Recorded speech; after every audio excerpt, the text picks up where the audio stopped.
qu'il est venu à l'idée, certainement, parce qu'il nous a un petit peu parlé après, c'est qu'il avait vraiment un endroit qui est ici, ce galetas, ce grenier, où personne n'allait. Donc il y avait vraiment des vieux outillages d'avant, et il s'est dit, c'est là l'endroit où je dois cacher mes outillages.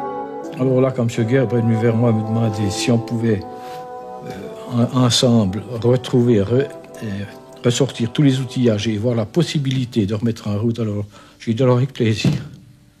Vous étiez heureux? Alors oui, là j'étais sans...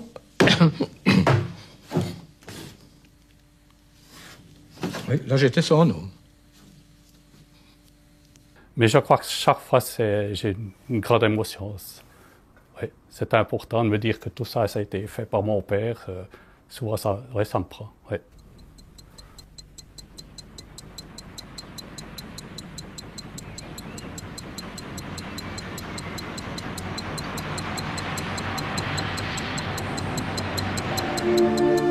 Il y a 15 ans, personne n'aurait parié un sou sur l'avenir des montres mécaniques. Aujourd'hui, on se les arrache. Plus elles sont chères et compliquées, plus on les aime, même s'il faut les attendre longtemps, jusqu'à 3 ans, délai de livraison de certains modèles. Les montres mécaniques représentent presque la moitié de nos exportations. C'est une résurrection.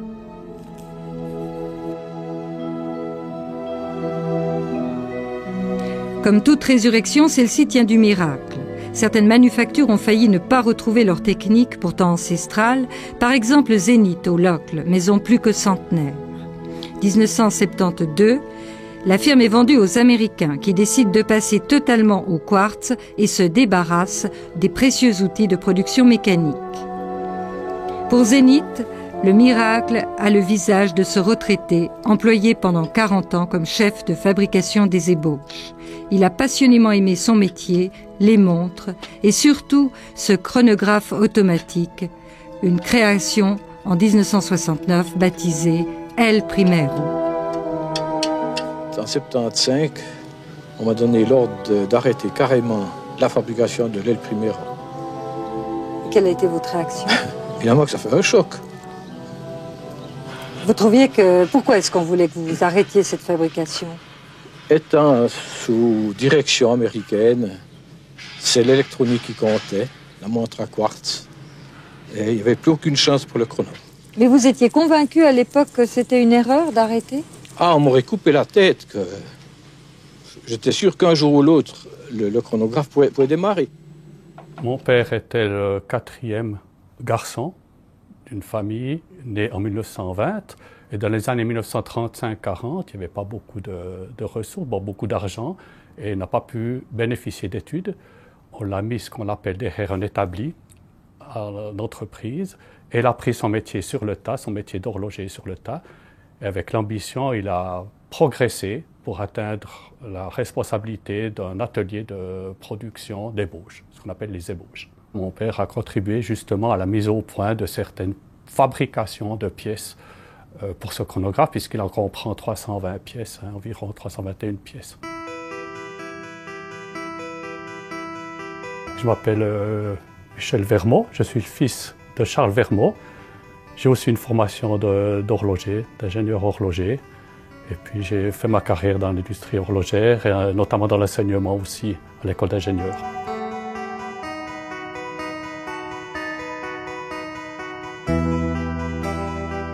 Dans bien des entreprises, il fallait passer au stade de l'électronique, de la montre électronique.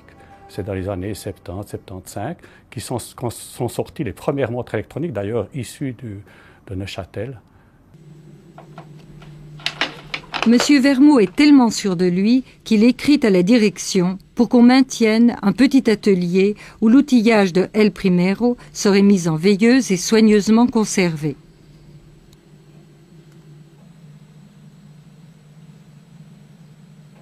Sans être contre le progrès, je constate que le monde est ainsi fait, dans ce sens qu'il a toujours des retours en arrière.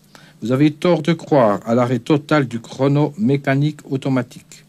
Aussi, je suis persuadé qu'un jour, votre entreprise pourra bénéficier des lubies et modes que le monde a toujours connus.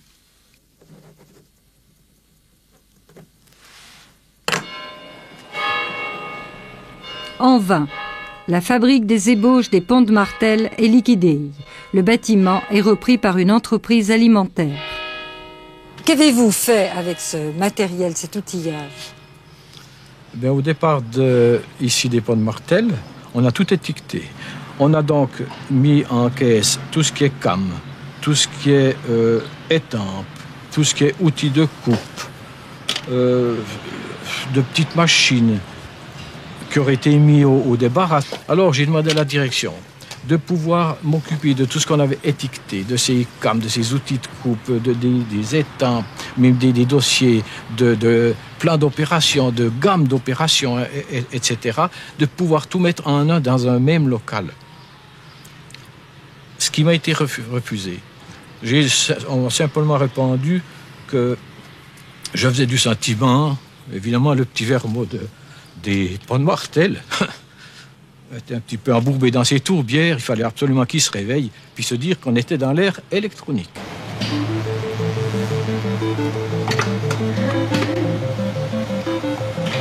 Le geste précis, méticuleux, demeure indispensable. C'est un des atouts de la main-d'œuvre locale. Il y a 7 ans, 70% des personnes employées dans les fabriques locloises travaillaient dans la montre. Aujourd'hui, elles ne sont plus que la moitié. Demain, l'horlogerie sera devenue une occupation parmi d'autres, à côté notamment de l'électronique. Dans ces années-là, effectivement, il y a eu un traumatisme, puisque le nombre de personnes employées dans l'industrie horlogère a diminué. On disait les chiffres tout à l'heure, près de 40 000, plus de 40 000 à 13 14 000 personnes. Donc c'était une crise très importante. Pour ces 130 licenciés se pose donc dès ce soir un problème qui devient difficile à résoudre, celui du reclassement. Il n'est pas certain que les frontaliers retrouveront du travail en Suisse. Ce phénomène est l'un de ceux qui inquiètent le plus les milieux économiques et les autorités. Au-delà du problème d'une entreprise, il révèle les difficultés générales.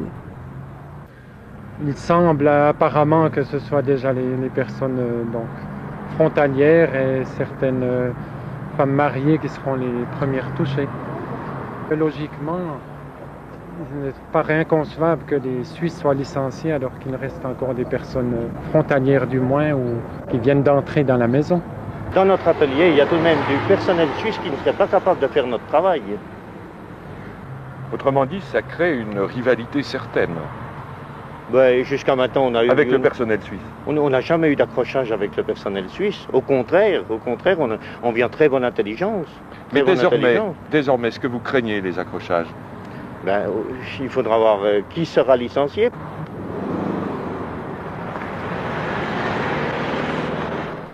Alors cette période était peut-être aussi un petit peu difficile. C'est pour ça que lorsqu'il a décidé d'un petit peu cacher tous ses outillages, ses étampes, il avait certainement aussi peur de perdre sa place. C'est la raison pour laquelle il a fait ça un peu en catimini, puis le soir. S'il rentrait tard le soir, on était à quelques 100 mètres de chez lui.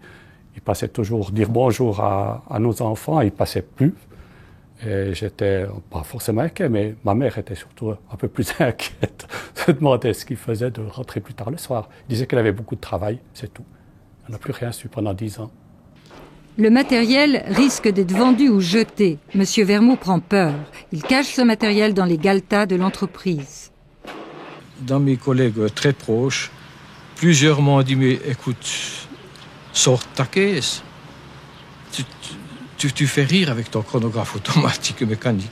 On est dans l'ère électronique. Mais qu'est-ce que tu veux bringuer? Mais ce temps est où? C'est dépassé. » Je disais, mais non, j'y crois pas. Pour ce que ça coûtera, quelques mois de mise en train, on peut le retrouver plus. Je suis presque certain que l'entreprise le retrouverait plus tard. Avec mon père, on ne parlait pas forcément beaucoup d'horlogerie. Il était bien content que je travaille dans l'industrie horlogère. Et je me rappelle toujours quand on développait des montres électroniques, c'était à l'époque à ébauche électronique à Marin. J'ai montré la première montre digitale. Il a regardé ça, il n'a pas compris que j'avais développé un truc comme ça. Il a dit, oui, mais on ne voit plus rien qui bouge. C'est pas vivant, qu'il m'a dit. Qu'est-ce que tu fais de faire des trucs pareils? Alors là, il y avait un échange de compréhension, effectivement, parce que j'y montrais qu'on pouvait voir l'heure, on pouvait voir la date en pressant un bouton, etc. Puis il me dit, oui, mais quand la pile arrive au bout, qu'est-ce que tu fais? J'ai dit, je la change. Puis il dit, mais moi, ma montre, je ne change jamais de pile, j'en ai pas. Alors il y a eu une petite discussion à ce niveau-là, effectivement. Inébranlable, M. Vermo va au bout de son idée seul contre tous. Pendant près de 10 ans, son trésor sommeille sur des rayonnages où personne ne vient jamais. Une étampe vaut 40 000 francs, il en faut 150 pour fabriquer le chronographe.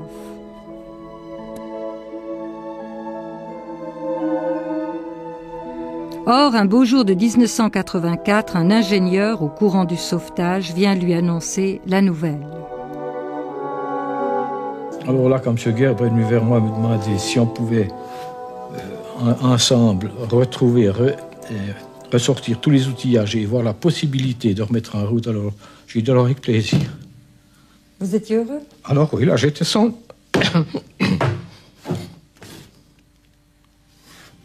oui, là j'étais son homme. C'était votre rêve qui se réalisait? Tout à fait.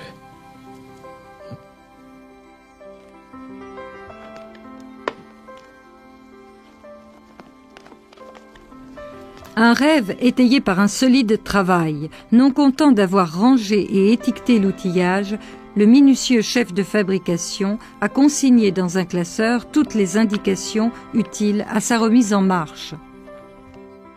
Sur le moment, je n'ai pas tout de suite réalisé effectivement ce qu'il avait fait.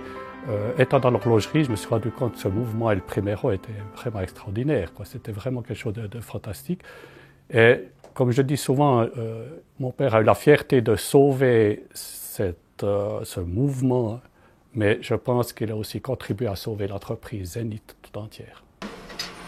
Toutes les pièces ont retrouvé leur place, la production du chronographe est repartie. C'est aujourd'hui le produit vedette de la maison.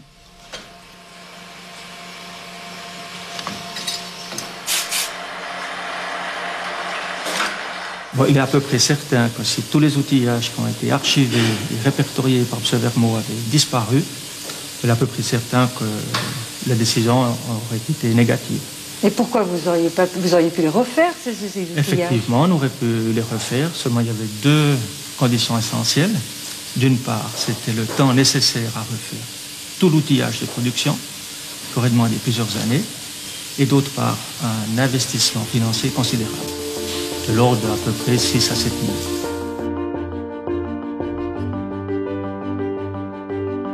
Chaque fois que je viens dans cette entreprise, même sans revoir les images, c'est une émotion.